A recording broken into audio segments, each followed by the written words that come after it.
with 4,564, what was that last word? Adults. Adults. Okay.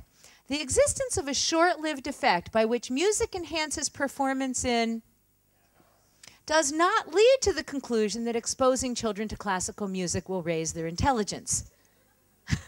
All right? That's a really important point. Now let's just go back to the Mozart effect, by the way, which was largely debunked over the last 10 years in primary scientific journals because, well, yes, there is a Mozart effect, okay? What is the Mozart effect? You guys won't believe what the Mozart effect is. If you play Mozart to adults, okay, what happened? They did one study, it was done with 4-year-olds, I think. But if you play this Mozart to adults, then for the next 10 minutes, you will see an effect on the spatial rotation task of the Stanford Binet intelligence task. On minute 11, it's gone. Now, nonetheless, a lot of legislation in the United States mandated that you start playing Mozart to young children. Societal forces. Here we have even comic strips that reflect our insatiable appetite for products that will boost IQ and save our children from the fate of being normal.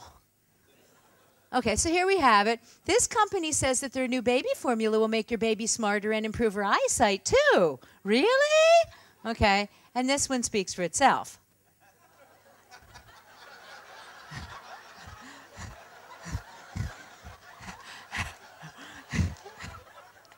Okay, so let's go to marketing ploys. Now, one day, in the major news outlet in the United States, they called me. They said, "You are really outraged by what's going on in the messages given to parents." I said, "Yes, I really am." They said, "Well, how outraged are you?" I said, 1 to 10 scale, I'm an 11, okay? So they said, "Okay, so what if we took you to Washington and we just walked you through a toy store? Do you believe that you would find outrageous things?" I said, "No doubt." And they said, "Even if it was a toy store you didn't know?" I said, "Walk me in the first 3 feet." Okay? So we did. We went in together, and these are just a couple of the products that we found. One of the first was the Baby Genius series. This is still all over. And I'm not saying this, by the way, to harp on a particular product. I'm just trying to let you know the messages that you're given by a $20 billion industry that's trying to get you to fill in the blanks, and that has absolutely no scientific basis, okay? So here was one, and you can see that if the other one didn't suit your fancy, this one too is the best of the IQ builders and is wrong for all the reasons. The last one was not good as the best of the IQ builders. Now let's look at this. This one I particularly like, the Baby Brainy series, because I was so thrilled to learn that even though neuroscience does not make these gross cuts anymore between the left brain and the right brain, nonetheless, for just $20, you can do something to help your left brain grow by buying a DVD. I was so excited I could hardly contain myself. And then there was another company that came to my house one day. You knew they were worried. They had called like 5 of us, you know, and all my friends were called and they said, "Hey, did you get a call from," I won't even mention them. They have a voodoo doll of me, this company. So they came to my house and they tried to convince me that they had this great new product they were going to teach babies, 6-month-olds, how to be sociable by watching something on a television.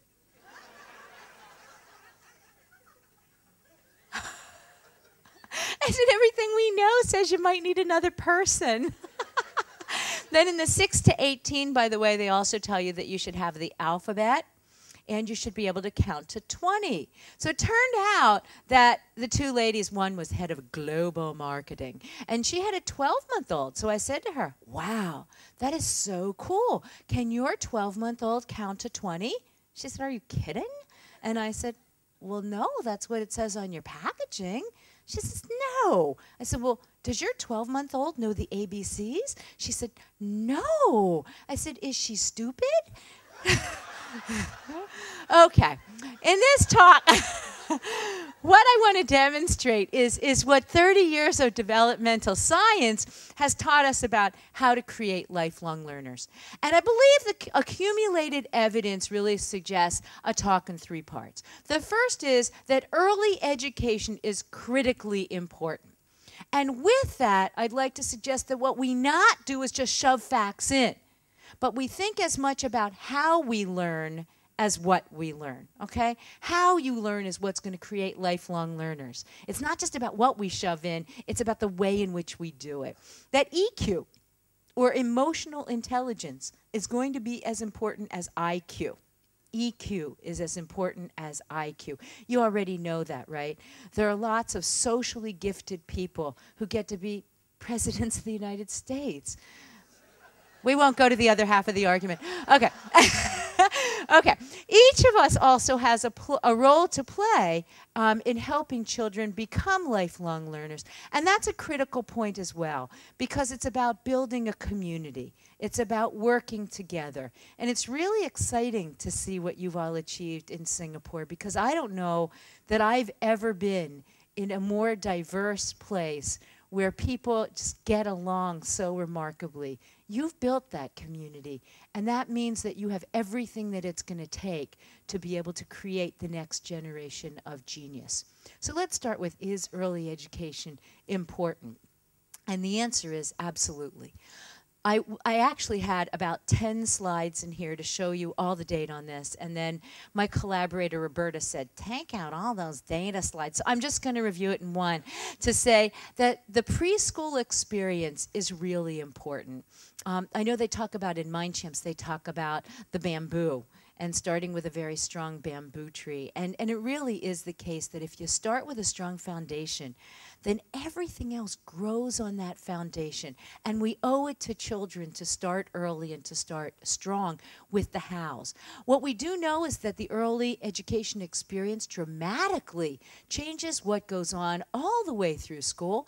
In collaboration, for example, recent evidence that's just come up suggests that the kinds of skills that you learn in preschool can help you learn to work as a team, to be more socially sensitive, and that you can increase it by 62% of what you would have if you hadn't gone to preschool. That's amazing, all right? It increases, I'm sorry, I did that the wrong way, decreases problem behaviors in young children, so that children are less aggressive if they've been with other children and they know how to get along. I believe in Singapore I read that something along the order of 95% of your children go to preschool. Is that about right? It's a lot of your children go to private preschool.